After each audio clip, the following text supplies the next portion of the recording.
9, 8, 7, 6, 5, 4, 3, 2, 1.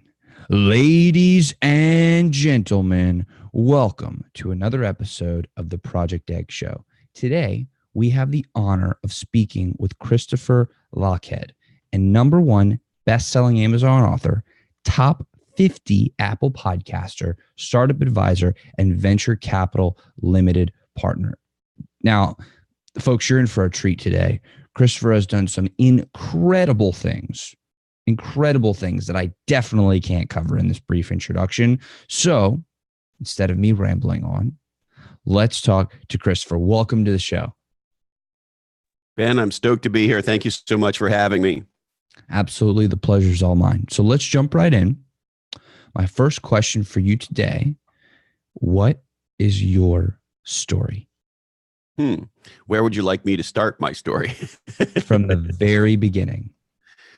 Well, I was born in beautiful Montreal, Canada, to Scottish immigrant parents. My grandfather came over to Canada after World War II from Scotland because there were no jobs after the war. And at 18 years old, Ben, I got thrown out of school for being stupid. I found out later on when I was 21 that I'm actually dyslexic and I have dyscalculia and I have a whole bunch of these other things. I roll them all together today and just call it dysfucklia. And so at 18, after I got thrown out of school, I had a manual labor job. I was working as an orderly in a hospital. My mom got me that job and I was playing in bands. And I didn't know what to do with myself. And so for me, I think like a lot of entrepreneurs, entrepreneurship was not a way up in the world. It was a way out, a way out of a life of struggle, a way out of a life of manual labor. And so me and my buddy Jack started a company and away I went. And I can fill in any details you want, but sort of fast forward, I ultimately ended up becoming a multi-time entrepreneur, 3-time public company CMO in the technology world. I moved to Silicon Valley when I was 28 years old. And so my first job really as an employee of a major company was the head of marketing. So at 28 years old, I was running marketing for a publicly traded software company in Silicon Valley. And I went through all that journey. My third tour of duty as a CMO was at the company called Mercury. We had a ton of difficulty at the end of Mercury. We pulled it out and had success at the very end. We sold the company to Hewlett-Packard for about $5 billion in 2006. And so at that point, I'd been on a 20-year run, never really taken any time off, just been going. And I was completely deep fried. So I hit the eject button. I ended up leaving sort of Silicon Valley, moving to Tahoe, got a divorce, just did a whole reset on my life.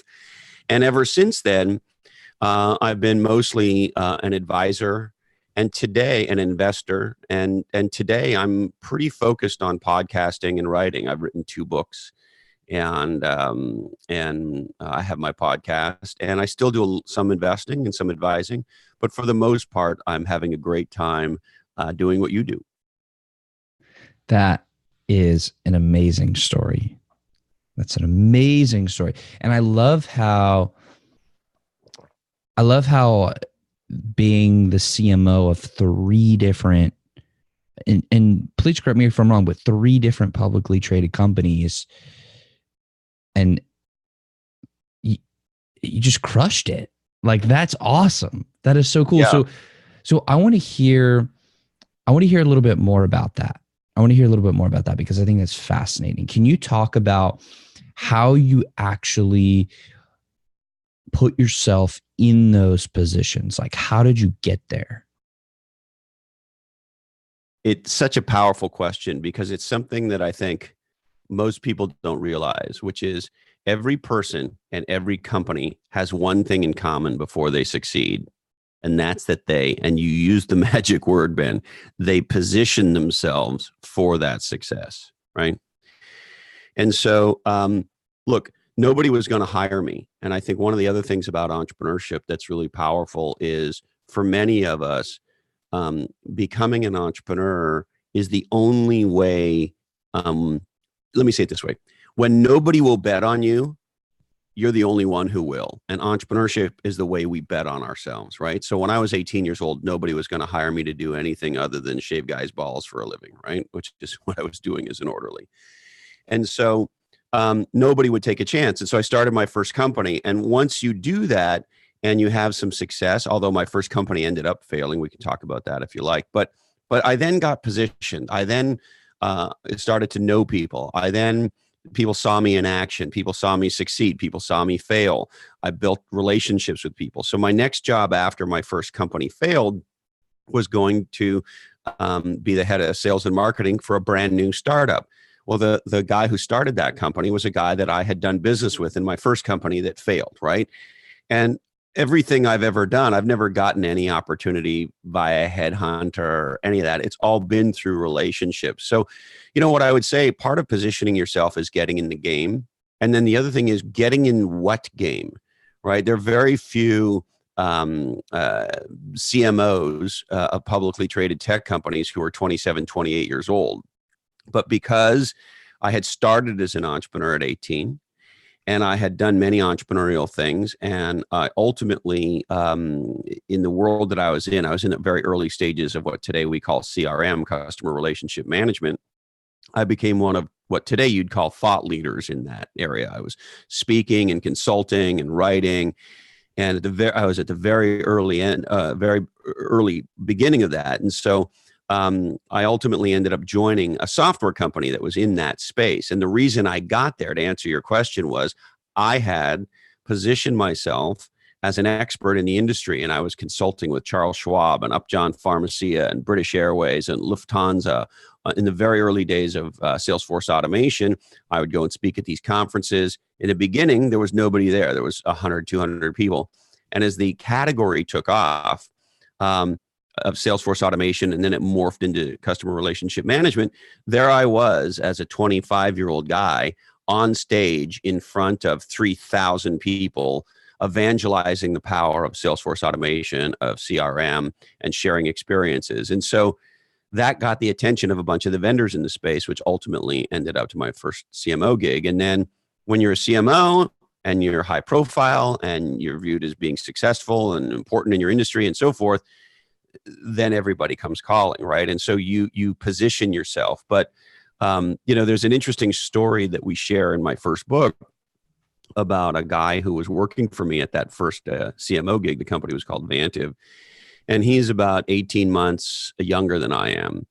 And in public companies, and he was a co-author of Play Bigger. His name's Dave Peterson, and in public companies, of course, they disclose the income and the stock holdings of the top 5 or 6 individuals in the company. And this is back in the day, it was pre-internet. And so it was a little bit harder to find this information. Anyway, long story longer, our filings come out and there's my age, 27 or 28 at the time, and there's my income. And so this guy, Dave Peterson, who was working for me, was literally, I was the head of marketing, and he was literally our lowest level employee. We had just hired him not long ago. He comes into my office and he goes, "What the fuck? You're only 18 months older than me, and you're literally making 10x more money than I am. And you didn't even go to school," because of course they put your educational background in the filings, right? Which in my case is 0. And he said, "How is that possible? What's going on here?" And I said to him, "Well, Dave, I positioned myself as an entrepreneurial technology CMO, and you positioned yourself as a low-level Marcom associate. That's the difference." And so one of the mantras that I have in life, Ben, is position yourself or be positioned. Right? If we don't proactively declare who we are in the world, then we're not going to be that person, right? We recently had Carrie Walsh Jennings on my podcast. She's the greatest volleyball player of all time. She wanted to be the greatest volleyball player of all time. That's not an accident. When Bill Walton came on my podcast, who the NBA says is one of the 50 greatest basketball players of all time, he said as a little boy, listening to games on the radio, he said, "I wanted to be great." And so one of the big learnings I've had, both in my own life and learning from other people, is position yourself or be positioned. In my case, I wanted to be a legendary marketing entrepreneur. And I made myself that. I crafted myself into being that. In much the same way, frankly, that a Bill Walton says, I wanted to be an NBA legend. In much the same way, Kerry Walsh Jennings says, I want to be a champion every day. This is a woman who won an Olympic gold medal in London while pregnant, right? And so I think there's the learning for me, and I think there's a learning for all of us, this idea of position yourself or be positioned. And then once you position yourself, are you willing to back up the position that you've claimed with actual results? Yeah, I really love that. And that was actually leading to my next question, which is you go and you position yourself in this way.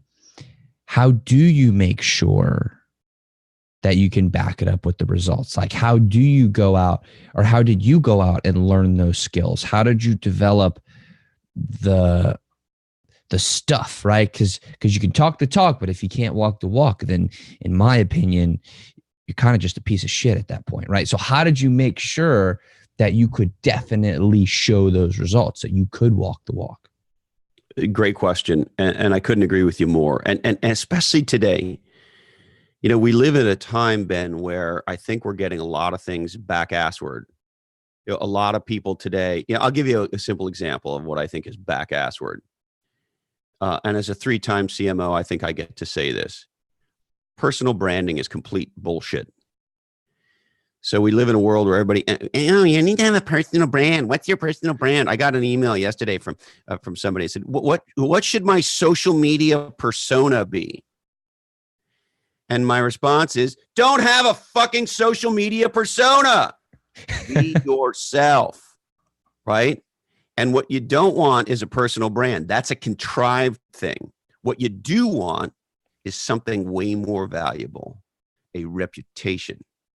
And in my opinion, Ben, a reputation for being legendary starts with a simple decision. It's the decision Kerry Walsh made. It's the decision that Andre Iguodala made. And it is absolutely the decision that Bill Walton and all these legendary folks make. And you've had many of these folks on your podcast, right? They make a decision that who they are going to be is somebody legendary. Who they are going to be is somebody of substance, of somebody of consequence. I made that decision at 17 years old. Because of my dysphaglia, I had this weird educational experience. On one hand, I knew that I was super creative, super talented, and super capable in all these areas, but math was over for me in grade 3. And so I had this chip on my shoulder because I knew I was really smart, but I was terrified people were going to discover I was stupid. And I had the angel on one shoulder and the devil on the other. The devil's voice was my mom, Jackie, God bless her, saying, you're going to be a bum. Don't grow up to be a bum, right? She was terrified because I didn't do well in school, as any parent would be.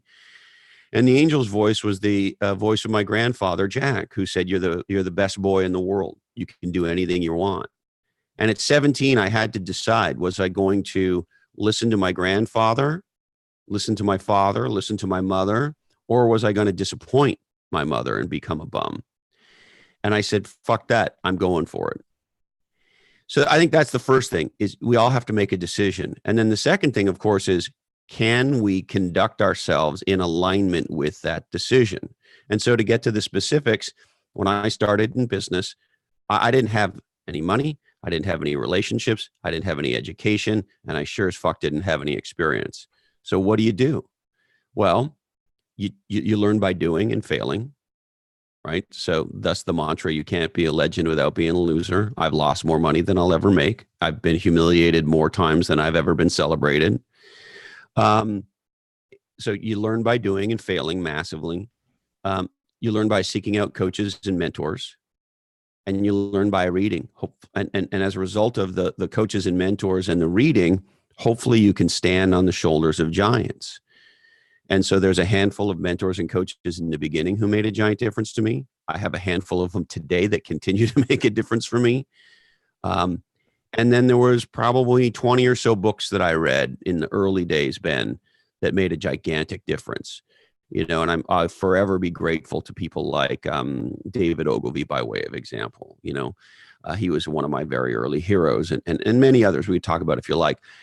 And I think that's it. And then you also, part of the decision for me is when there's 2 seconds left on the clock and we need a 3-point shot, are you the person that wants the ball or doesn't want the ball? Now, some people think, oh, you're just born with that. Look, what the fuck do I know? But here's what I do know. There's no organ next to your spleen that says performs in legendary ways when it counts. There's no like that you have that organ and I don't, right? Having gotten to know people like Carrie Walsh Jennings or Bill Walton and having them, as a result of my podcast, become friends in my life. Look, Carrie Walsh is just like you and I. Bill Walton is just like you and I, right? They just make a very different decision every day than your average person. And so you either make that decision and act in alignment with that decision or you don't. And I made the choice early on. I had a chip on my shoulder. I had some shit to prove. I grew up in a family of struggle where the lack of money was always present. And we had a loving life, but a hard life, right? I wanted to overcome that. And my entrepreneurial dream, I think, is like a lot of people's entrepreneurial dream, right? First to make something of yourself and then to make a difference for others. Why was the position of CMO, top marketing executive, the David Ogilvy of the world, or the Christopher Lochhead, but influenced by him? Like, why was the marketing so powerfully attractive to you? Why did that call to you? So I was fascinated by all parts of business for sure. The product and technology side, the management and operations side. I read a ton of Peter Drucker. The Effective Executive was an incredibly important book for me, particularly as somebody with dysphaglia. Organization is not exactly my strong suit. So I was fascinated with business. The thing that drove me to marketing was there's a strategic part of marketing that I like. Now, I like sales a lot too, and I would call that tactical. And I don't mean tactical. Sometimes when people say tactical, they mean it pejoratively. No, there's nothing pejorative about sitting down in front of a prospect, working with them over a period of time, and having that culminate in a $25 million transaction for a piece of for some zeros and ones, right? It's really hard to get somebody to give you $25 million essentially for a PowerPoint presentation, right? And so that is a very powerful thing to be able to do. I'm not an engineer. I don't have those skills, but I've spent a lot of time with amazing engineers and amazing product developers, right? I'm fascinated by that. I love to do that. And there's a strategic part of marketing. It's not just how do we win the war? It's what war are we fighting? Why are we fighting this war? How do we do things that are completely orthogonal? I like to do marketing that causes emergency board meetings at my competitors, that when you throw something, they shit themselves, they shit blood and go, oh, now what? We're like, you just did something to us and we are now permanently fucked. I love to, and that marketing is the place where you can do those things, that you can change an industry with one lightning strike. So I was fascinated by that. And very early on, I got fascinated by this notion of categories and niches. Like why is it a pair of sunglasses are worth $300 or $400 and a flat screen TV is worth $150? That doesn't make any fucking sense to me. One talks to satellites in space and one's a piece of plastic on your face. And when I realized that things like that, Ben, those are not accidents. And that you could design a category and a niche just like you can design a company or a product. And I thought, I want to be the person that invents the game, makes the rules so that we can win, as opposed to what most people are. And this is going to sound overly pejorative, but I'll just say it. Most people are fucking sheep. They accept the game the way it is. They accept the category, the market that they play in as it is. Like, oh, Ben, in Santa Cruz, California, the weather today is going to be forecasted at 68 degrees and partly cloudy. Okay, well, you and I can't do shit about that, right?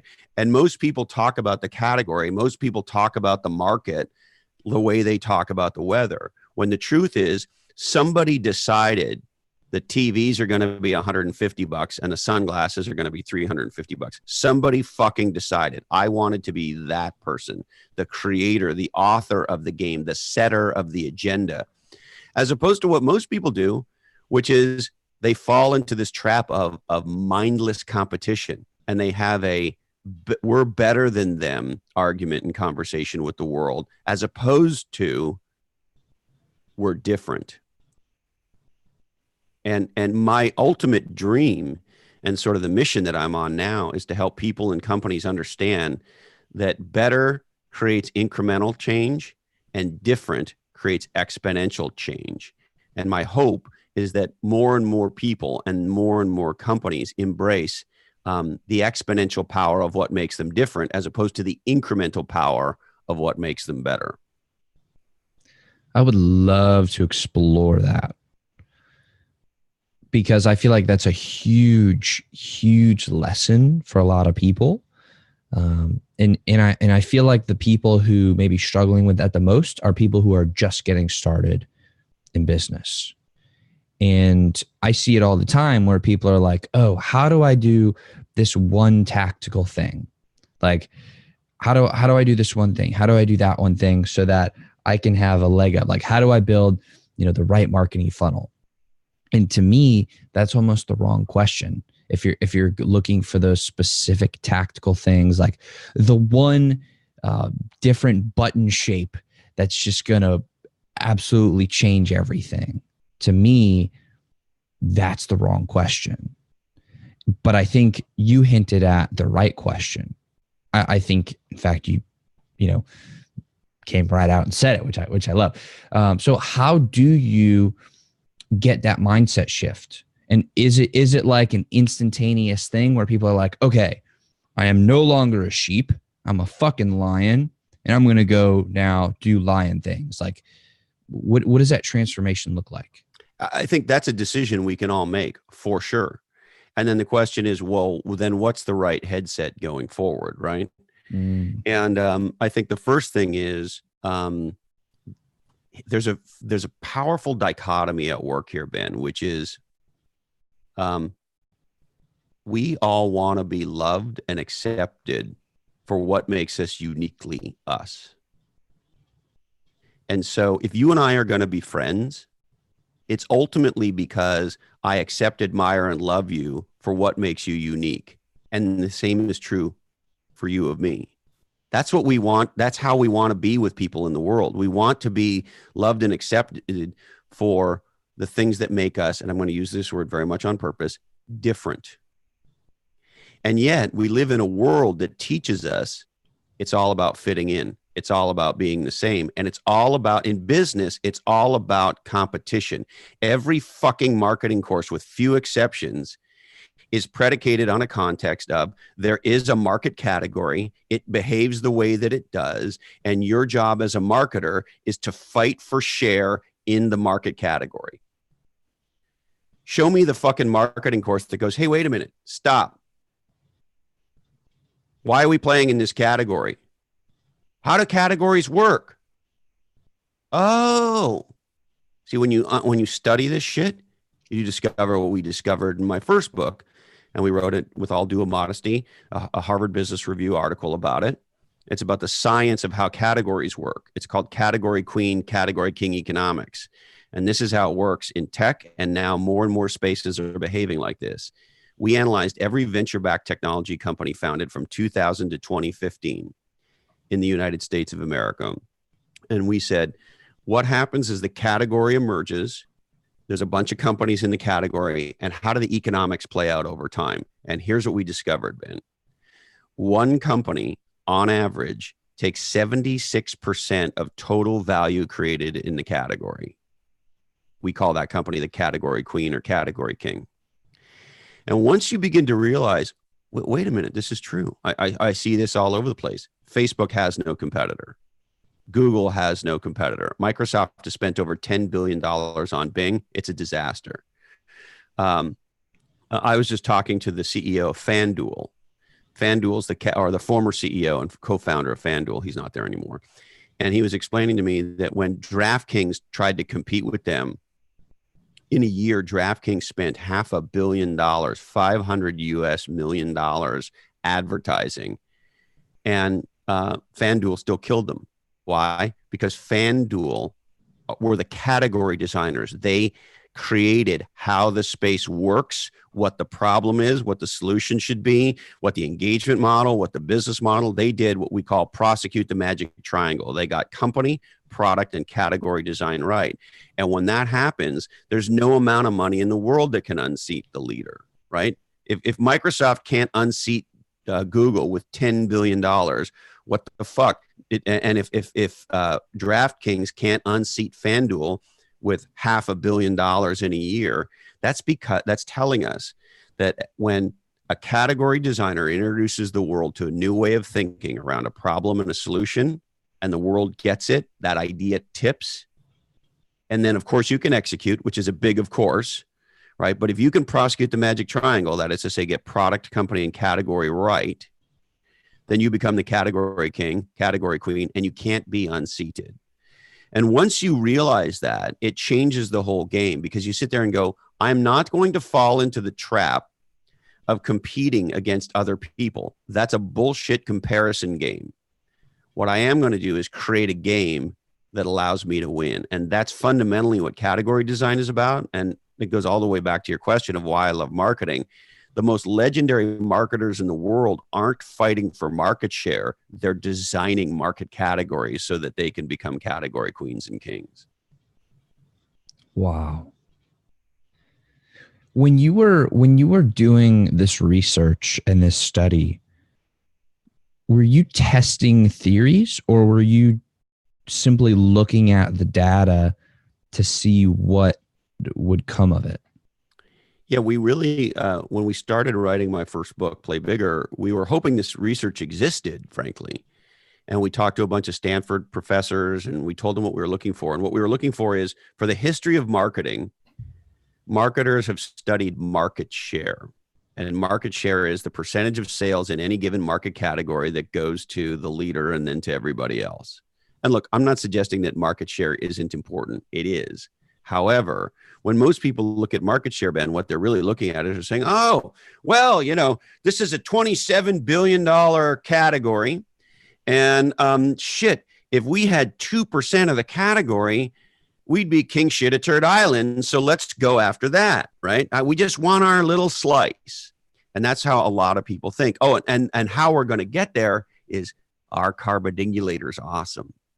And once the world sees the cool features of our fucking carbidingulator, they're going to buy it, because our product is infinitely, and I'm going to use this word on purpose, better than the category leader, the category queen. That's what they think. And then from a marketing perspective, they say, hey, here's what we need to do.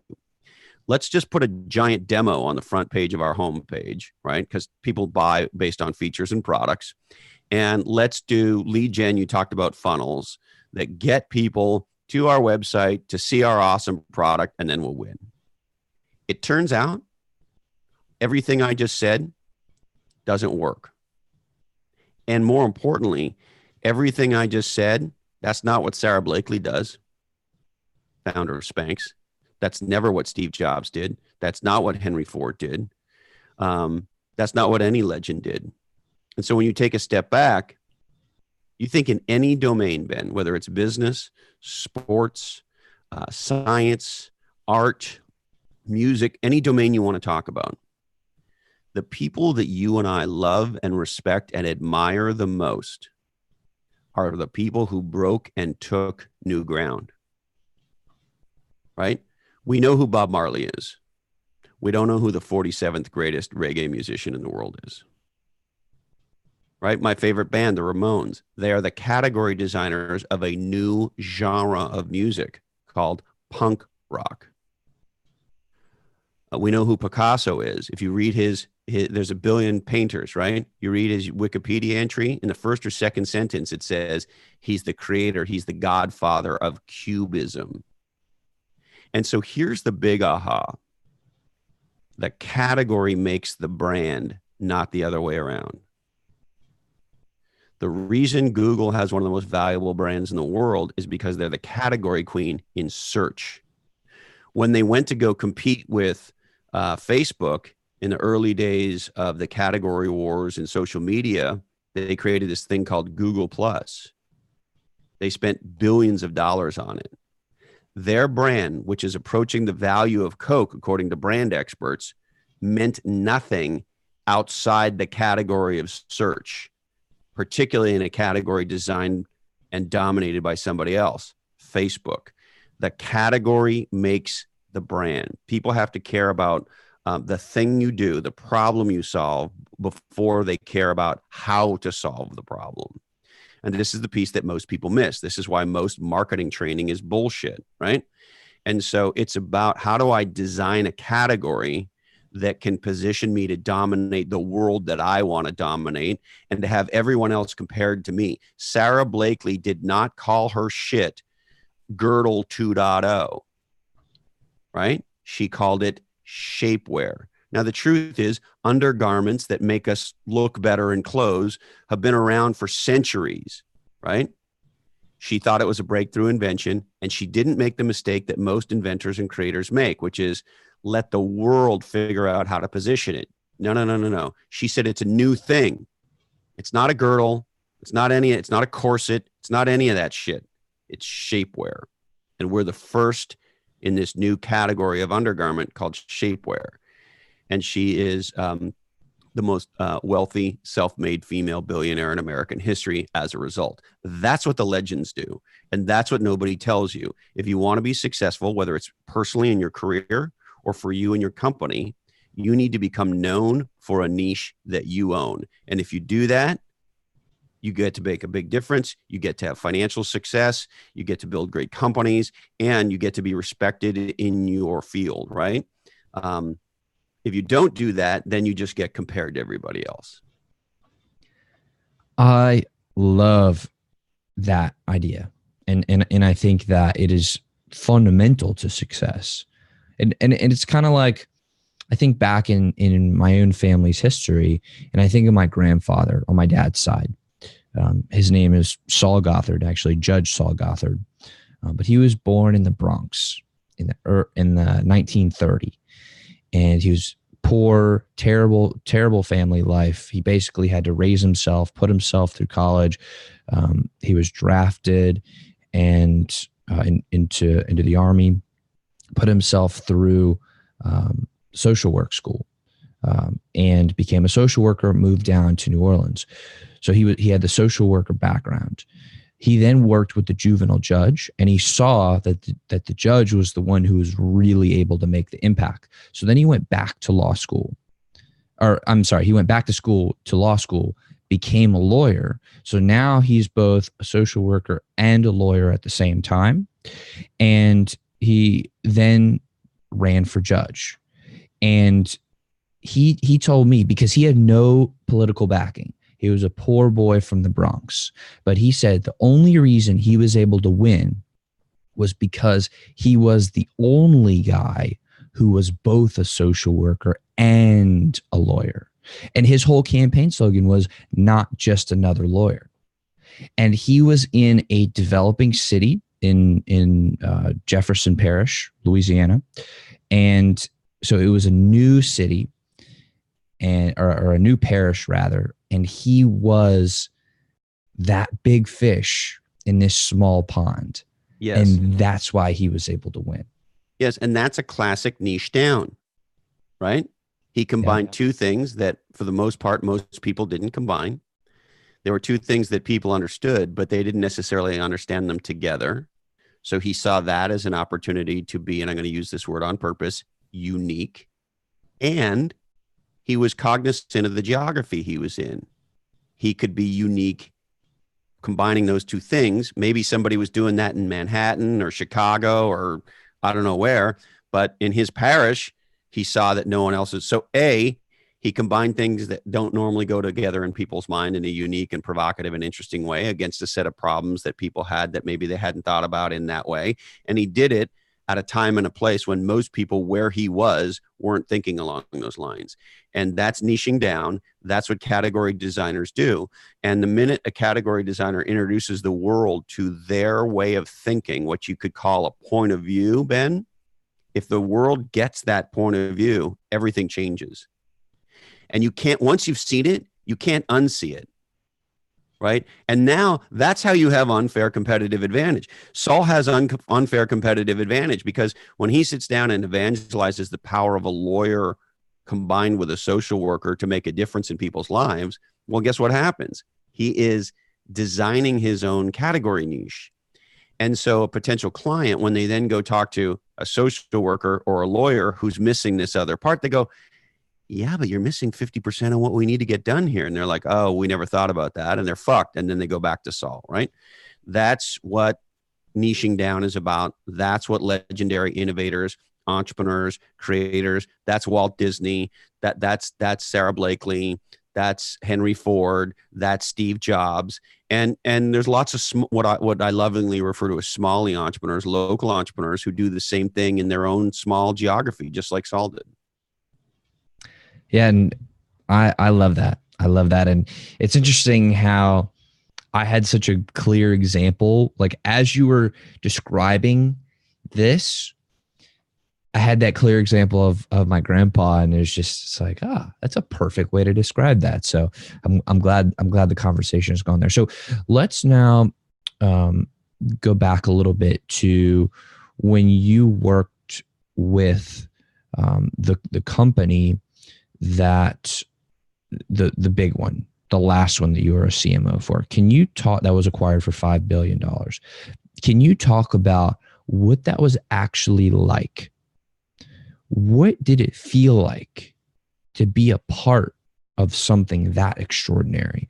What was it actually like? Because I feel like it's really easy to take the 30 seconds to say, and then I did this, and then we did that, and then we sold the company, and it was epic. But like, very few people have actually been through that experience. So can you take us through, and I say us as in myself and the audience, through that experience?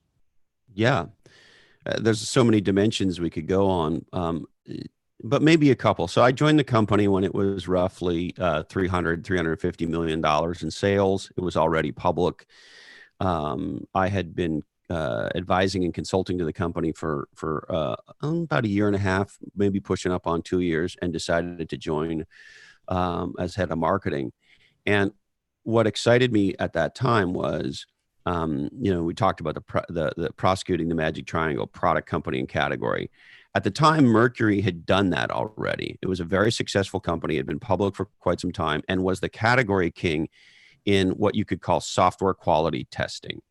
So you had a piece of software code that you had developed, you were about to, or an application, whether it was something like an Oracle application or a NetSuite application or SAP or Siebel or Salesforce or whatever it was, some giant piece of software as a corporation that you are now going to put into production. And before you put it into production, you ask the question, hey, is this shit going to work as we hope it works? And why don't we try making sure that's the case before we just throw it on top of our 100,000 employees or whatever the case may be? So Mercury became the leader in that. Software quality testing is what it was called. And there's an interesting thing, Ben. When you become a category queen and a category king, there comes a place in everybody's career or the life of any company where its current position is its biggest barrier to forward success. And so the challenge was, Mercury was the king of this category, but software quality testing was a space that was going to be however big it was at the time, many billions, but it wasn't going to grow that much anymore, right? So we were going to continue to take 2/3 of the economics, but the space was the space, and it was growing at whatever it was growing at. It was kind of low double digits. So that's the point A. Point B, the founders and executives at the company at Mercury had a vision for something much bigger. They just couldn't figure out how to articulate that vision. They sort of knew at a gut level, but when they went to go articulate it, it came out like, particularly a lot of technical companies, it came out as a lot of carbodingulator, deconfibulator, blah, right?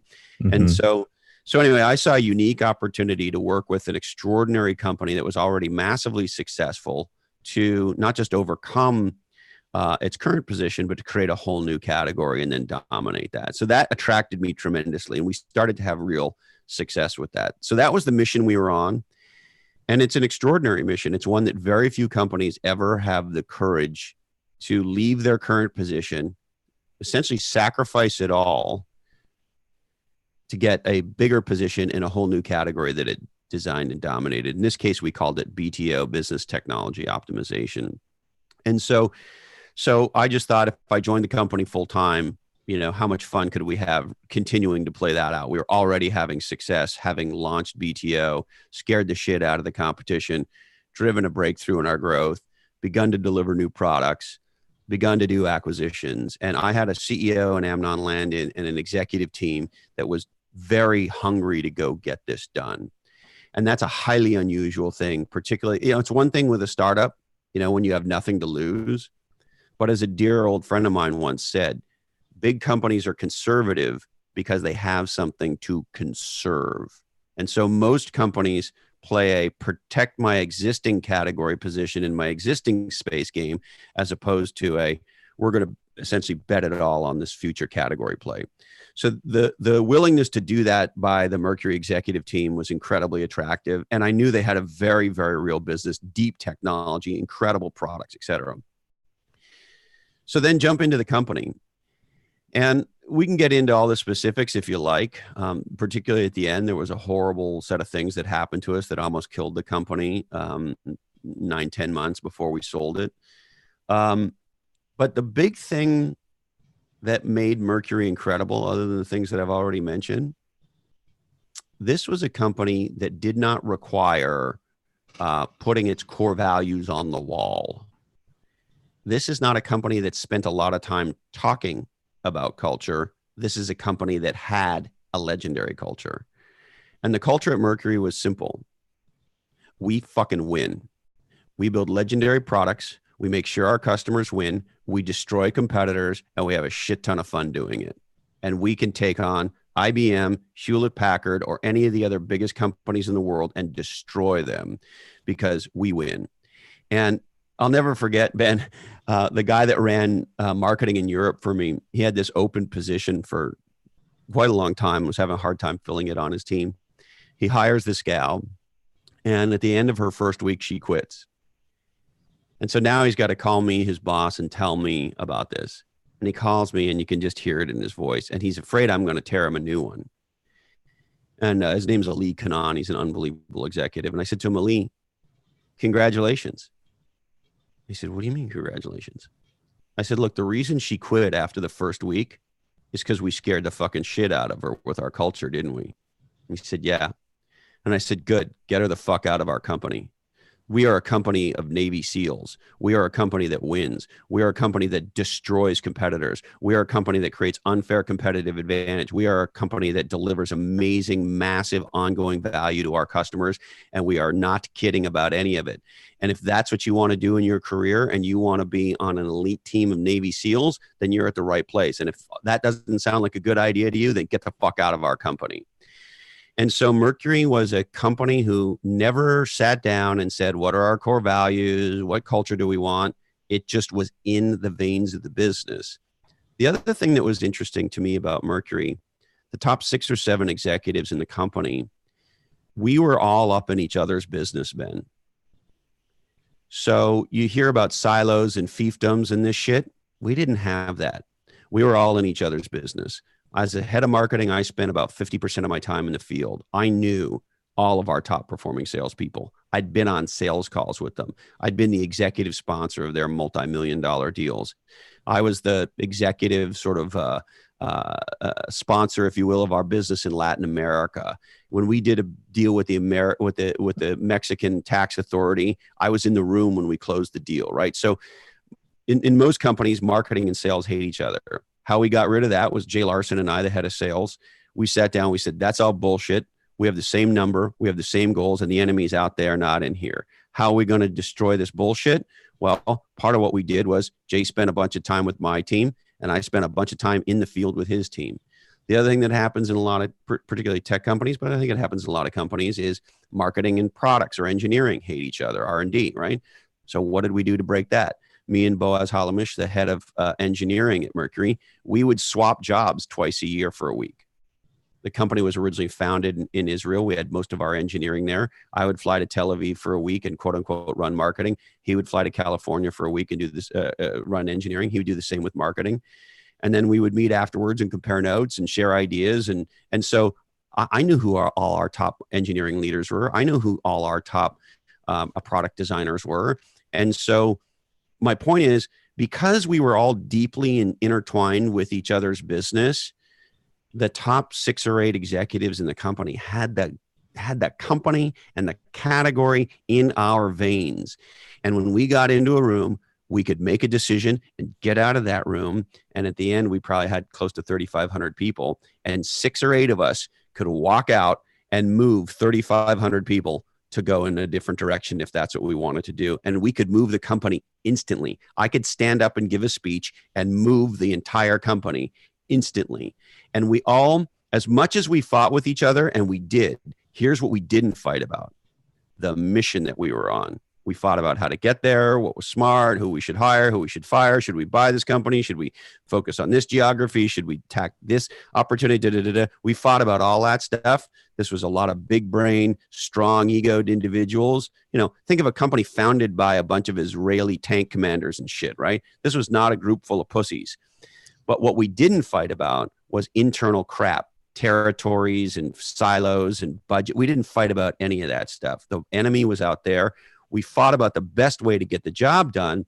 But because, Ben, we were so deeply intertwined with each other's business, there was no bullshit around fiefdoms. Everybody knew what the mistakes were in marketing. Everybody knew who my 3 weakest players were and who my 3 strongest players were, just like I knew who the CFO's 3 strongest players were and 3 weakest players were. And I'd say, hey, have you fired Jimmy yet? He's a moron. And we could get up in each other's grill that way, right? And so there's something about being aligned on the mission, being focused on external, having a very powerful, clear culture that nobody even needs to write down. It's just what's true. And being deeply, you know, people use these words like aligned and collaborative, and it all sounds mushy bullshit, right? But when you're in it and you're truly working together that way, and you can move, there's 6 or 8 executives who can move 3,500 people with an email. That's a very powerful thing. That's incredible. That is an incredible culture. And I love how, when I asked about the experience, it seems like the culture was that thing, that first thing, or one of the biggest things that really came to mind there. I think that's amazing. Let's talk about, because I want to be respectful of your time. And I also want to get the full story. So let's talk about when you exited the company. I want to know what that was like, to have this huge acquisition go down, and then what like the immediate after effects were. Yeah, great question. So, you know, the end was very challenging for us. So in 2005, we sold the company in 2006 to Hewlett-Packard. In 2005, we got a letter from the Securities and Exchange Commission saying they were interested in the accounting practices we use to account for stock options. And back at the time, the SEC was going on a jihad because they found essentially a practice in Silicon Valley for accounting for stock options that was inaccurate and was wrong. Well, the practice was essentially this. You join the company on December 15th. Normally, today, for example, they'll take everybody who joins the company in a given month, and they'll grant them their stock option price at the same time every month. So they'll say on the 15th of every month, that's when we grant new stock options. And whatever the stock's valued at, that's what it's valued at. In our case, like many companies, we picked a date that was advantageous to the employee. In other words, when the stock was lower than normal. And you can't do that. Well, you can do that, but you have to count for it as such. You have to count for the delta. So if I issue you a stock option on December 15th at $10 a share, because that was the lowest price in December, but on the actual date of the 15th, it's at $12 a share, that $2 a share delta is not being accounted for. That was a fairly standard practice in Silicon Valley at the time. Apple, by way of example, did it. And so did we. Anyway, turns out that's a big no-no.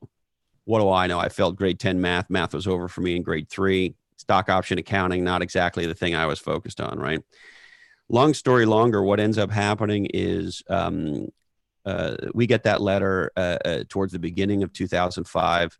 On November 11th, 2005, we fire our founder and CEO, our chief financial officer, and our head lawyer general counsel. The stock goes from about $47 a share to about $22 a share, destroying massive amounts of value for all of our shareholders. And of course, all of our employees are shareholders. In my case, my stock was virtually worth nothing after that happened. And then we had to conduct our own internal investigation, headed by our board with outside lawyers. And then the SEC is also doing an investigation.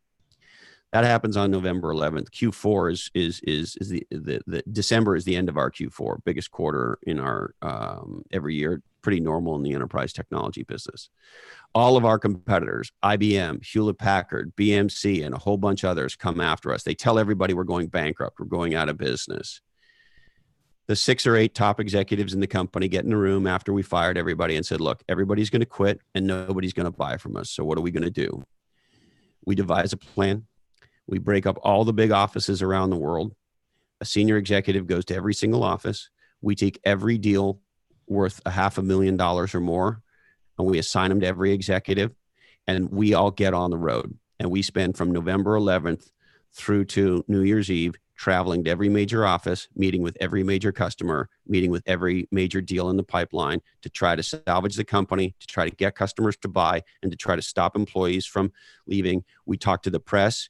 We develop a strategy of radical transparency in terms of reporting where we're at and how we're handling the crisis. We hire the best people to come in and help us do this, et cetera. Here's what happens. Q4 is the biggest quarter in the history of the company. When we announce our numbers in January, Ben, we are getting delisted by NASDAQ because NASDAQ at the time had a rule that said if you went for 2 quarters without announcing numbers, you couldn't stay on NASDAQ. We couldn't announce numbers because we couldn't give you our current numbers because our historical numbers were wrong because of this accounting mistake in the stock options. And therefore, we couldn't give you current numbers. Now, we did give numbers that said, look, this is what we did in sales. This is what there were certain metrics we could give, but we couldn't give proper financials because we were doing this thing that's called a massive restatement. We had to go back, I can't remember how many years. It would have been at least 5. So NASDAQ said, well, you guys are fucked. You got to get off.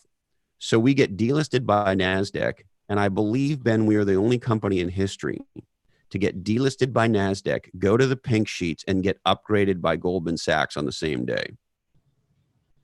We turned the thing around. We did strategic acquisitions. We beat the living shit out of competitors. We continued to grow at a very high rate. And we sold the company in June of 2006. So roughly a year after all this bullshit started and 9 months after we fired everybody, for $5 billion. And that 9-10 month run was the hardest I've ever worked in my life. I traveled more than I've ever traveled in my life. I went around the world. I was everywhere. I was in Sweden. I was in Tel Aviv. I was in Mexico. I was in Brazil. I was in Australia. And so were the rest of us. We were not going to let this thing go down. And once everybody understood that there was nothing wrong with our business was unbelievable, that we'd done this accounting thing that was not cool, and we were doing everything to clean it up, the Hewlett-Packard guys acquired the company. And the interesting thing is a bunch of folks wanted to buy the company, and they tried to give us these bullshit cheap prices because our stock had taken such a whack because of this accounting scandal. In every case, we said, hey, go fuck yourself.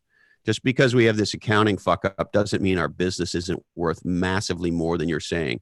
So there's no fire sale here, you assholes. We will continue to produce legendary results, and we're not accepting. And finally, Hewlett-Packard showed up and gave us $55 a share in cash.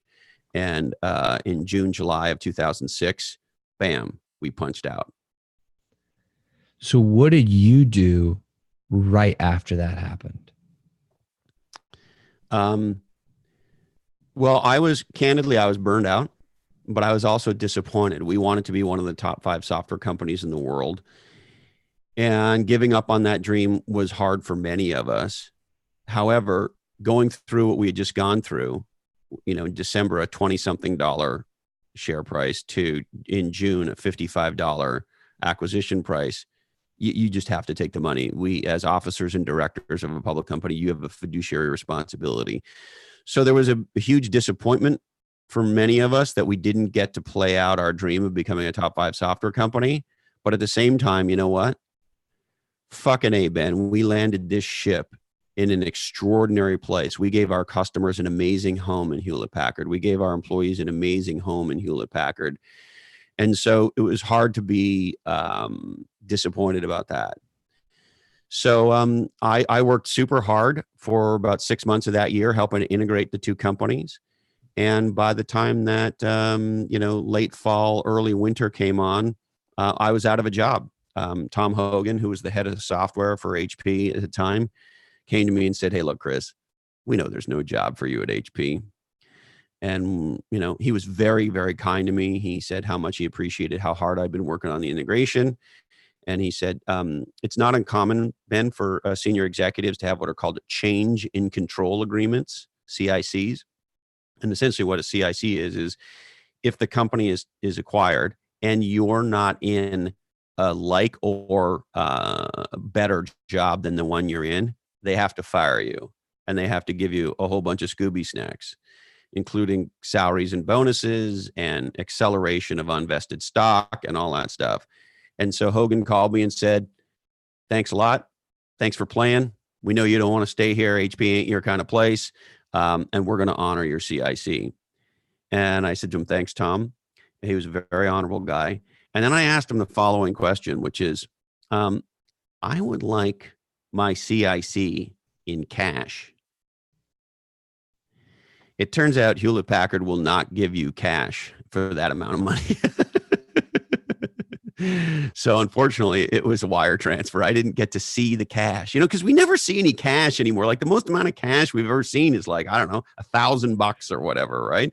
Like I just wanted to just see the cash. But anyways, I digress. Like the briefcase opening up Totally. And you see all the beautiful cash. Totally. Like some, what are those movies with Brad Pitt and all those, what are those Ocean's 11 or, those gangster movies or any of that where there's like a bedroom full of cash or something.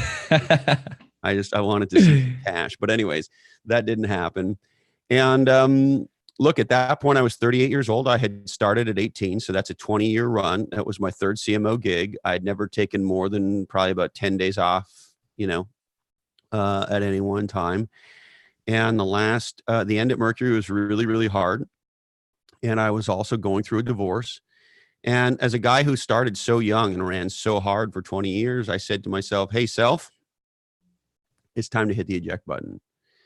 And I did. And I ran off to Tahoe and I became a ski bum. And I did a little consulting and a little advising and some investing. But for the first 3 or 4 years, I mostly was pretty low profile and skied 120 days a year. I love skiing, by the way. And I learned to surf too. That's cool. I learned to surf at 40 years old. Haven't learned to surf yet, but I do love to ski. You like skiing the bowls? Like what sort of skier are you? I like skiing everywhere. I fell in after I moved to Tahoe, I discovered something, and that something is called the backcountry. And if you had told me that I would love a day where you get 2 or 3 runs way more than a day where you get 30 runs, I would have told you that's not possible. But it turns out it is. And so I do love skiing inbounds. Of course, I love powder. My favorite thing is powder and trees. Um, I'm not a super fast guy. I was never a racer, and I'm never a mogul guy. I sort of have the constitution of an ox, but I love powder and trees. And I got introduced to a bunch of amazing folks, including my now dear friend, Tim Rode, who's the founder of an unbelievable nonprofit called One Life Fully Lived that he conceived while backcountry skiing with me and others. Anyways, he taught me the backcountry and the side country. There are places where you can go and take the lift and then hike out of bounds legally and get what's called the quote unquote side country. So it's sort of a chairlift with some hiking. And then of course there's pure backcountry. And so that's really been what I fell in love with, a day where it's just me and my buddies and friends. And, we go hike, 1,800, 2,200, whatever it is, feet, get the way you normally try to do it is, you get a 500 to 800 run, you do a little hike back up there, you do another one, you get 2 or 3 runs that way. And then you do a long run out at the end of it. Right. And so I fell in love with Tahoe. I fell in love with backcountry skiing. I fell in love with learning to surf. I fell in love with my then new girlfriend, now less new wife. And then I started doing some consulting and then some writing. And my first book came out 3 years ago. And I had started a boutique consultancy with 2 buddies of mine who are the co-authors of my first book. And then after my first book came out, I retired from our boutique advisor consulting firm. I was kind of done with that. I took another 6 months off, and I thought I was retired. And then I sort of was in this author world and started doing a lot of podcast interviews. And I was always a huge consumer of podcasts. And so a little over 2 years ago, launched my podcast. And so today, I'm mostly an author and a podcaster, and I still spend a lot of time surfing and spending time with my friends. And like I said earlier, a little bit of consulting and advising work. That's amazing. That's amazing. So why podcasting? I mean, I know you said that you've always liked podcasting, you've always consumed podcasts, and when you were an author, you went on a bunch of podcasts, but why did you decide that you were going to start your own? A couple of reasons. Number one, I think this is true for a lot of entrepreneurs. I couldn't find the podcast that I wanted to listen to. And so, and look, I don't mean this pejoratively with other podcasts. There's a lot of podcasts that I love, but I was looking for a business-oriented podcast that wasn't full of all the bullshit, that was real, that had real conversations. So I can't stand over-edited, over-produced. Why I love what you do is it's the real thing. You press play, we have a conversation, and that's what drops. That to me is fucking cool. There's something legendary about the arc of a real conversation, uninterrupted, unedited, no fucking bullshit, right? For those of us who enjoy conversation, there used to be this word in the English language, we hardly ever hear it anymore, called conversationalist. People used to say, I'm trying to be a better conversationalist, right? So I love real conversations. And I also think that you and I are human beings, and our motivations in business and our motivations in life are the same. And so I think a lot of this sort of forgetting in any kind of a business conversation that it's a human desire we're dealing with, right? And so the intersection of that, and candidly, I also thought that the vast majority of the more popular business podcasters are just hustle porn stars. They're these idiot caricatures who say, hustle, hustle, hustle, work hard, follow your dreams. And they just bark this stupidity. And, look, maybe some people need stupidity barked at them for motivation. Okay, fine. But the truth is, most of what they say is bullshit. Gary Vee says hustle's the most important word in the English language. Well, fuck hustle. He's wrong. That's bad advice, right? Grant Cardone says nobody ever died of working too hard. Really? Ask the Japanese. They have a fucking word for it. So many people die by overwork, right? This is bad advice. Point A. Point B, I think what you have in a typical podcast is a professional interviewer with a determined narrative and set of questions. And what you have in a guest is typically a highly, accomplished individual who's been deeply media trained, who's, on a book tour or promoting whatever the fuck they're promoting. And their media folks have given them their 3 key talking points and taught them how to, quote unquote, bridge back. So whatever Ben says, I bridge back to, well, in my book, Ben, and I, have this bullshit answer, right? And what you and I get subjected to as listeners is fundamentally inauthentic, because you have a pre-configured narrative by the host and production team that gets highly edited into a bunch of sound bites and quick tips. And then you get a media trained individual who's just puking their sound bites and talking points, right? And that's not fucking satisfying. So I thought, well, what I want to listen to is a real conversation that sits at the center of both life and business, that gets into the real shit, and that at the same time isn't boring, that is engaging. And that's what I wanted to listen to. And while I found a few of them, I didn't really find very many what I would call authentic dialogue podcasts. And I thought, you know what? Those are the conversations I want to listen to, and those are the conversations I want to have. And after much hemming and hawing, I decided, fuck it, let's see if we can do a podcast that does that. And the success of my first book really motivated me, because people said, hey, we want more, right? And so there was a developing audience that I sort of had never really thought about. I didn't know anything about being an author or any of that stuff. And so here I am. And, the joy of it, and look, I don't have to tell you, you have the same joy that I have. You get to have these amazing conversations that are real conversations with real people who, for the most part, at least in my case, wouldn't talk to me. 4-star General Stanley McChrystal's not going to come over for beers just cuz, right? And so I get to have these incredible conversations, and I get to share them with the world, and that's fucking cool. And the other sort of big aha is, in working with an entrepreneur or startup team, I can make a difference to them. The thing about writing and podcasting is the ability to make a difference at scale.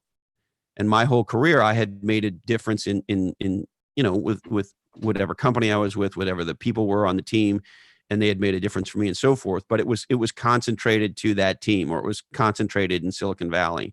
And after my first book came out, I was like, oh, there's people in Brazil reading this book. Huh. I just got an email from an entrepreneur in Korea. Oh, holy shit. Right. And so, as you well know, the power to make a difference at scale with a podcast is really an extraordinarily rewarding and cool thing. And so I've just had fun being in this world that you've been in for a while now. And I will say, there are 2 things I want to say about that. One is, I truly believe that the long form dialogue, the conversation, that is what people crave. Because you can watch like a 15-second video or a 2-minute video, but how much value are you really going to get? Like how much insight are you actually going to get from that? The answer is 2 minutes worth. Okay. But if you have this extraordinarily in-depth conversation, this long-form conversation, that is so valuable, and it's meaningful, and it's engaging, and it's entertaining, and it's cool. It's really cool, and I totally agree with you. And that's why I love being able to do this, and I'm so grateful that I have the opportunity to do this, and there's so many things to be grateful for, by the way, when we talk about this, because if you look at 50 years ago, like radio was a thing, but you couldn't do this from your home. Like I work from my home. I built a home studio. There's no way I could have done that 50 years ago. Like, I feel so lucky that the distribution channels are there, the technology's there, the software's there, the hardware's there. I can do this from my freaking computer, like my laptop. Like, that is so cool to me. And to then have the conversations with the incredible people like yourself, you're talking about the general, Yeah, there's no way that most people would just be like, oh yeah, let me spend an hour of my time. Usually they're charging like $10,000 an hour. Let me just give you an hour of my time to chat with you. There's 0% chance most people are going to do that, right? That's right. 0% chance. But this gives a really good reason to do that. And I love what you said about the widespread nature of it. But I also think that there's longevity to it, because 10,000 years down the road, and I think about this all the time, 10,000 years down the road, hopefully we're still around as a species, as a race, hopefully. But the internet's probably not going anywhere. So this content can live on for generations and generations, hopefully forever, and it can impact people forever. That is what I think is truly the most amazing thing about podcasting. I couldn't agree with you more. And I also think some of us learn by conversation, learn by being engaged, right? And look, it's not for everybody. Some people love to read. I love to read, although reading's hard for me. Dyslexia makes it a challenge. What I love, to your point on the technology, I often read and listen to the audiobook at the same time. So I love that. But as much as I love reading and audiobooks, conversation is more interesting. You know, so for example, this week we're dropping an episode with Max Timken. He's the lead designer and creator of Cards Against Humanity. Have you ever played that game, Ben? Yeah, I love that game. That's awesome. Right. So if you've played that game or know that game, you get a sense for what Max's mind might be like, right? Yes. And so he's this legendary designer and creator. He's done a whole bunch of other very cool things. He's got a great podcast too, by the way. And so, but you think about the devious awesomeness of one of the main minds behind something like that. Created a whole new category. There was no such thing called adult party game. Mattel was not going to give him any fucking money for that, right? I think I might be off by a little, but they did a Kickstarter campaign. I think they raised 15 grand. That's how the party started. It's been the #1 game on Amazon since it came out. And they designed an entirely new category called adult party game, right? And they've maintained it and done all sorts of legendary things since then. Anyway, what's my point? If Max wrote a book, it would be worth reading because Max is an amazing guy. And I think the most compelling way to hang out in a legendary mind like that is in a conversation. Because the back and forth of two people like you and I are doing right now, you're going to get stuff out of me that would never have come out if I just did it on my own, right? And hopefully a little bit of vice versa. And you can get into it. The other interesting thing, my friend Chad Grills at The Mission says that podcasts are, right now anyway, the only real AR that works, augmented reality, because when you're listening to a podcast, particularly a dialogue podcast, you have this experience of eavesdropping. And for the first 10 or 15 minutes, it's like you're listening, you're sitting, you've been out drinking, it's 2 a.m. and you got to get a little something to eat before you head home. So you stop at the, some dodgy old diner to have some eggs or whatever and get yourself a little right before going to bed. And you and your buddies are there. And behind you, in the booth behind you, there's this amazing conversation. All of a sudden you start leaning back and you start to stretch your eardrum a little, and you're like, wow, these guys are talking about some cool shit, right? And so we have this awesome, almost a little voyeuristic eavesdropping experience. And here's the other thing why I think Chad's right about that podcasts are particularly real conversations, real dialogues. What happens is you forget that you're eavesdropping after about 10, 20 minutes. And then it feels like you're in the conversation, right? And I don't know if you've had this experience. At the end of a really great podcast, I'm like, hey, I'm not done. I had some more shit to say. And I got to call a friend and go, hey, I was just listening to, fucking Ben and his guest talk about this awesome shit. And have you ever thought about, and you want to keep talking about it because the augmented reality thing goes from eavesdropping to you actually sort of, your brain tricks yourself into feeling like you're part of the conversation. And that I don't know. To me, there's something massively magical about that. And a podcast is the only medium, if you really want to get into it with a guy like Max, or you want to really get underneath, why is Carrie Walsh Jennings America's sweetheart? Why is she getting ready at 40 years old to compete in her 5th or 6th Olympics? How is it that this woman, when pregnant with a child, her body is manufacturing a human being, and she goes to London and she wins a gold medal? And then when you begin to get into it with her and you realize, you know what? She's a human being. She's a mother of 3. She's a daughter, her relationship with her parents. She's got an incredible relationship with her husband, Casey. And she talks about how, being an athlete and being so focused was a huge challenge and problem at various points in their marriage, and how she had to recommit, and her and Casey had to recreate their relationship and figure out how they were going to parent, with her traveling all over the world, et cetera, et cetera. You begin to realize that these heroes that we have that are up on a pedestal and seem untouchable, we fucking break all that down, and we just realize, no. She's a ordinary person doing extraordinary things. And there's a learning in that for us. There's something deeply, powerfully empowering when somebody like Carrie Walsh Jennings is willing to be a human being and have a real conversation like this, right? And you don't get that in a traditional bullshit interview. And look, a lot of people have written a lot of great books. I've tried to write a couple of books, but even in a book, you stress over every word. In a conversation, you just let it flow. And there's a natural thing about it. And so, yeah, I'm a huge lover of podcasts. And now that I do it, I'm even more addicted, Ben. Me too. And what's funny is that I've been doing this for close to 3 years now, and I actually find myself more engaged in it as time goes on, which is fascinating to me. And when I was younger, I used to play a lot of video games.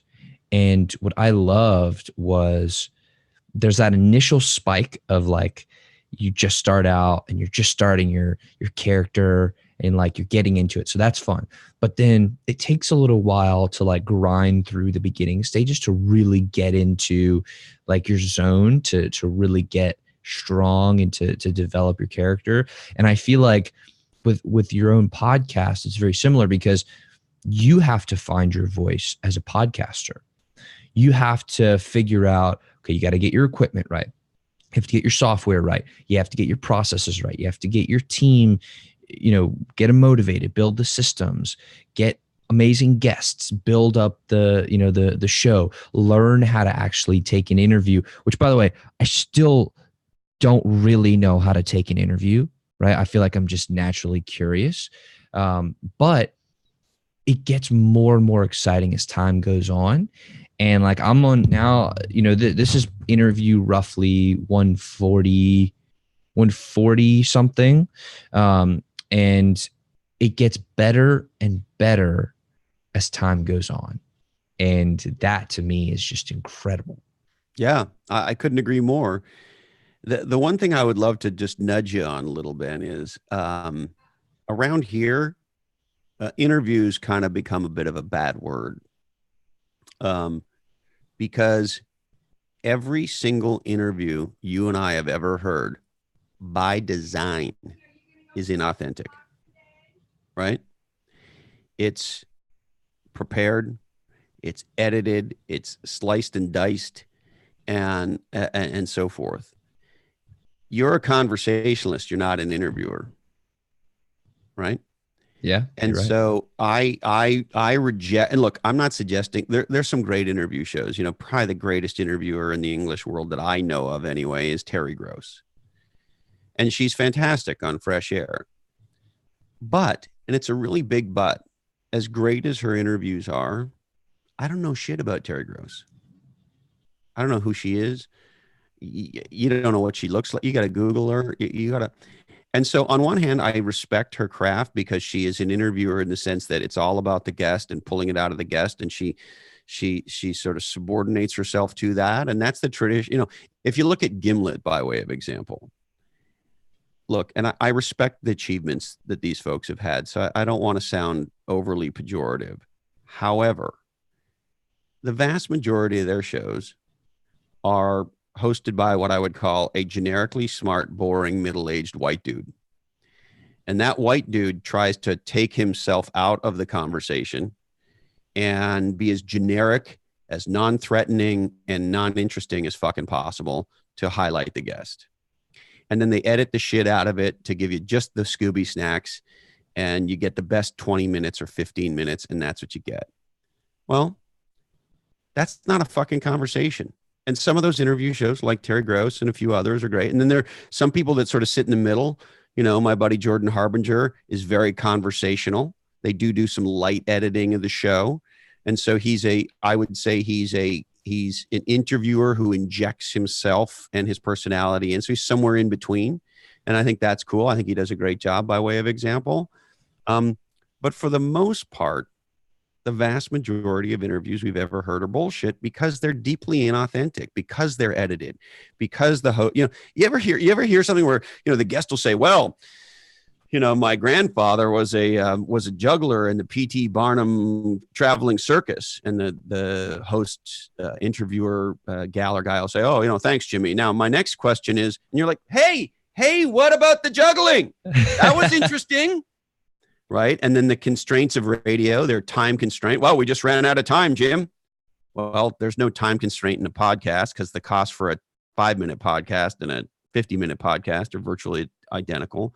And so the medium of podcasting allows for this free range. We can chase any zebra down any rabbit hole we want, real life conversation.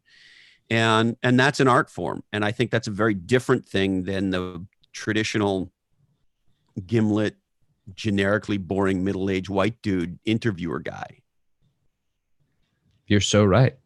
And I'm actually really glad that you brought that up, because I've never really thought of it in that way. As funny as it sounds, I've never really thought of it in that way.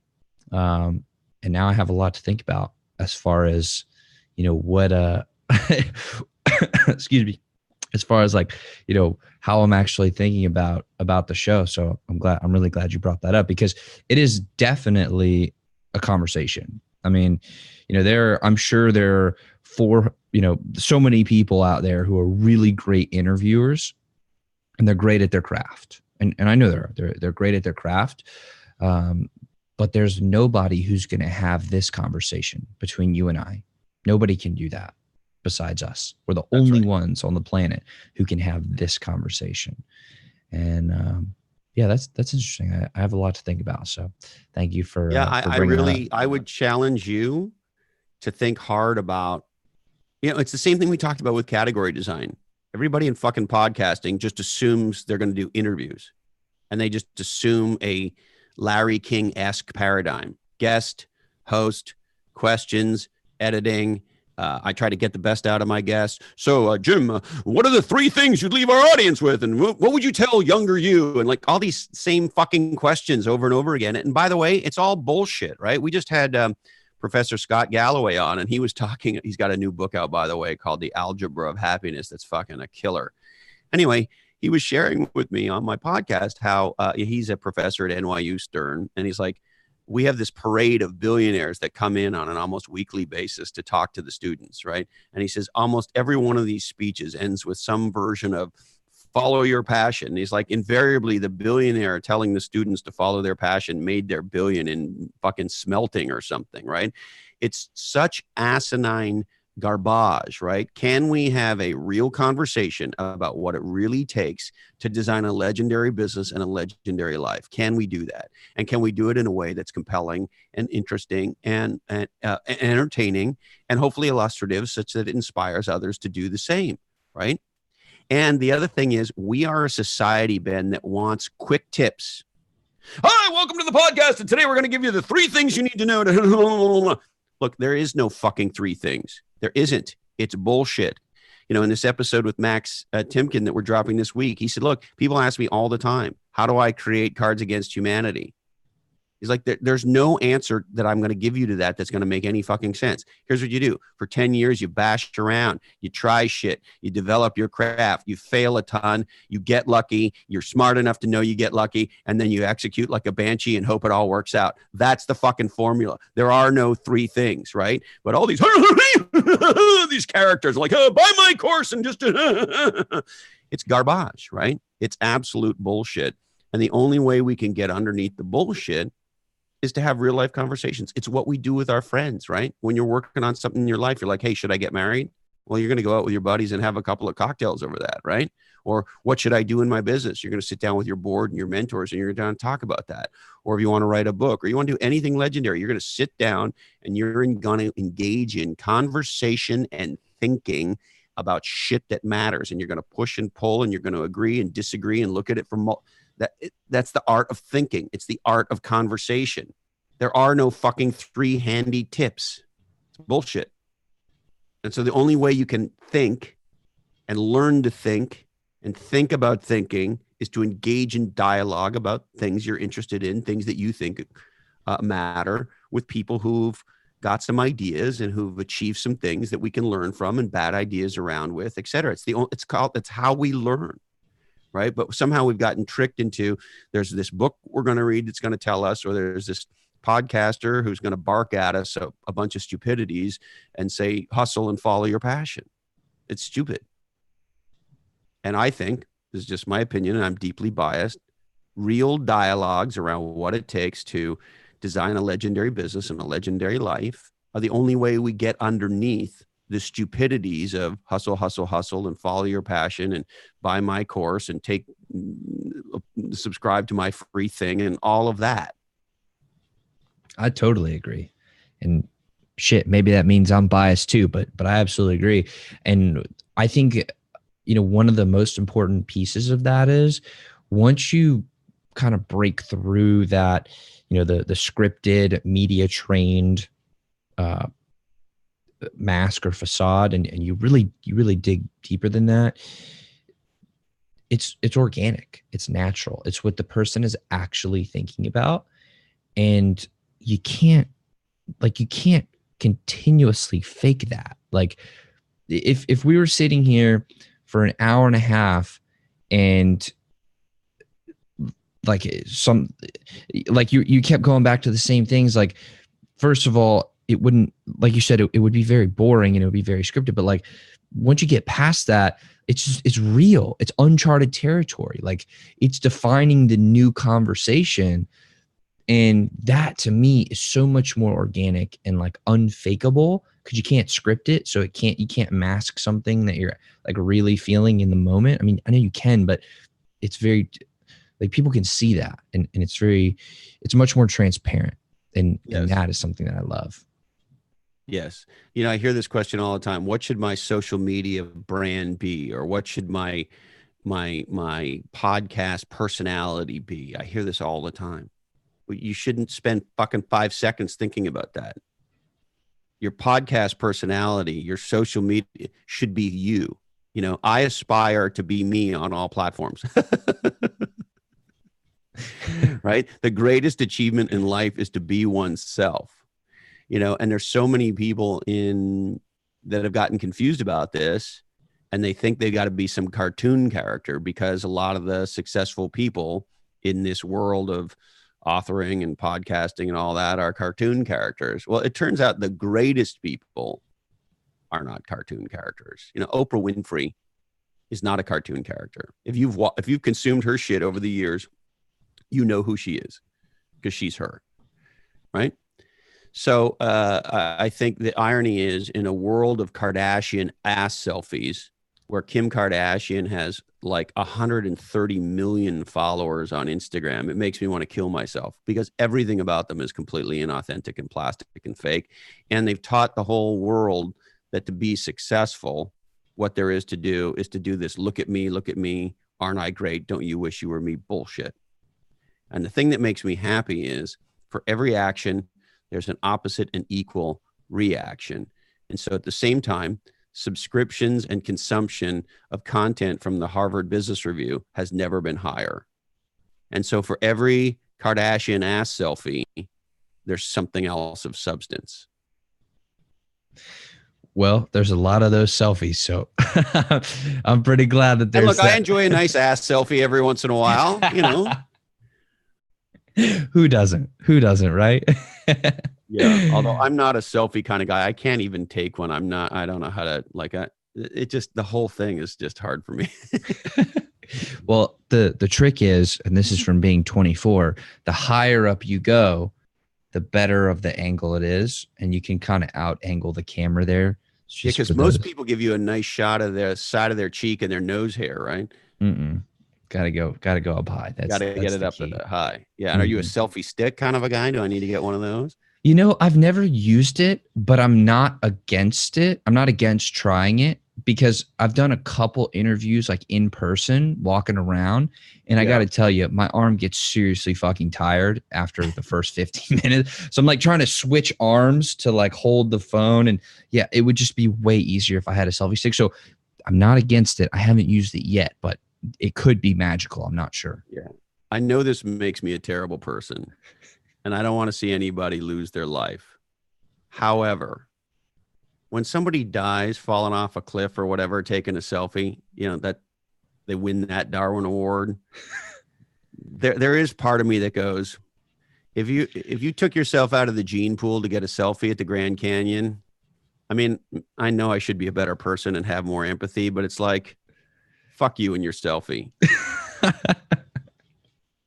Or I should say maybe fuck your selfie. Oh, goodness. It's not worth your life. Well, Christopher, I want to thank you so much for coming on the show today. This has truly been an honor to get to speak with you and have this dialogue, have this conversation. So I'm very appreciative that you would carve out the time, and I just wanted to say thank you. Yeah, as am I, Ben. And keep doing what you're doing. Keep having legendary conversations. Thank you very much. I have one more question for you. Yes, sir. Then we'll wrap it on up. What question should I be asking you that I just wouldn't think to ask? You mean me specifically or people in general? You specifically. And me specifically ask you specifically. You know, I think I would, in a way, I'd sort of put it tilted a little bit back to you. I think, you know, maybe the question is, I'm always fascinated by what really drives people, you know, so maybe that's the question. Yeah, maybe that's the question. Why do you do what you do? Can you answer that question for us, please? Yeah, I think my answer to that is, I truly believe if you were lucky enough to have any kind of success in life, and get to any kind of a spot in life where you feel like you've got it handled, and I don't mean like you've got it all figured out, but like in general, you have it handled. You got your money handled, you got your career handled, you got your identity handled, you're generally self-actualized, you generally have strong, good relationships, you live somewhere that turns you on, you do things that make you and others happy. You know, if you're somebody who has generally, you know, the question in my early life, Ben, was, is Christopher going to make it? Right. And so I think if you're lucky enough to handle that question, the natural next thing is you go, okay, so I don't have to worry about me anymore in terms of, you know, where's the next meal going to come from? You generally turn to how you can make a difference, right? Because it's a lot less about you, and you go, okay, well, I'm sort of handled. I don't have to worry that much about me. And yeah, shit comes up and people die. And sometimes you have a health scare, and, you know, my life is just like anybody else's life, where shit comes up that I have to handle it. And sometimes I feel like I'm, you know, depressed, and I get in a funk, and just like anybody else. But for the most part, I got my shit handled. And so I'm always curious about, like, okay, so then why do you do what you do? And in my case, I think it's really simple. I think in the world, you're either part of the problem or you're part of the solution. you're either somebody who wants things to be the same or incrementally better, or wants things to be exponentially different. And I'm trying to be somebody who makes a difference around making the world exponentially different. And so my motivation is, how do we as entrepreneurs make a bigger difference in the world? And how do we as human beings help others? You know, I believe if you're lucky enough to make it to the top of whatever mountain, then your job then becomes, how do I help other people across this mountain? You know, the famous story of St. Christopher, right? He says, how do I serve the Lord? And I'm not an overly religious guy, but this is the story, right? And the first answer he gets is, well, become a monk. And he says, well, what's involved with being a monk? And they explain monk to him. And he's like, I'm not so sure about that, right? He's a warrior. He didn't want to be a monk. He dedicates his life to helping people pass a very treacherous stream, a very treacherous river. He carries people across this river, right? So I think we all get to a place in our life where if we feel like we've handled ourselves to varying degrees, then we turn elsewhere. And so, you know, I think my job today is, I think many of us feel like misfits. You know, many of us feel like we don't fit in. And the biggest aha for me is, it's the people who are different that make the difference.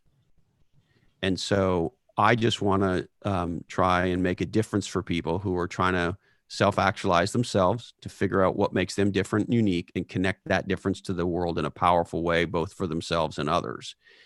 And I think if I can do a little bit of that, you know, that's the difference, if you will, that I'm hoping to make in the world. Well, that's fantastic. That's fantastic. So can you tell people how to find your podcast? Because I'm sure a lot of people are going to be curious. Yeah, the simplest thing to do is just to go to lochhead.com, lochhead.com. We're on every single major podcast player, you know, so you can find us pretty much anywhere that you typically find podcasts. But as you know, if somebody listens on a podcast player, we don't know they're there. And so everything's on lochhead.com, and, you know, pick your podcast player of choice, and or stream it right off our website, or however you want to do it. But that's where I'd point you to, or, you know, go to whatever your favorite podcast platform is, but I'd ask you to go to lochhead.com first.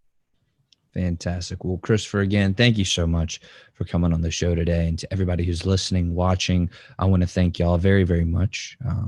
Your time is very valuable, and I'm very grateful that you decided to share it with us today. So thank you so much. I love y'all so much. Y'all rock. Kick ass. All right. I will see y'all on the next episode. Thanks again, Christopher.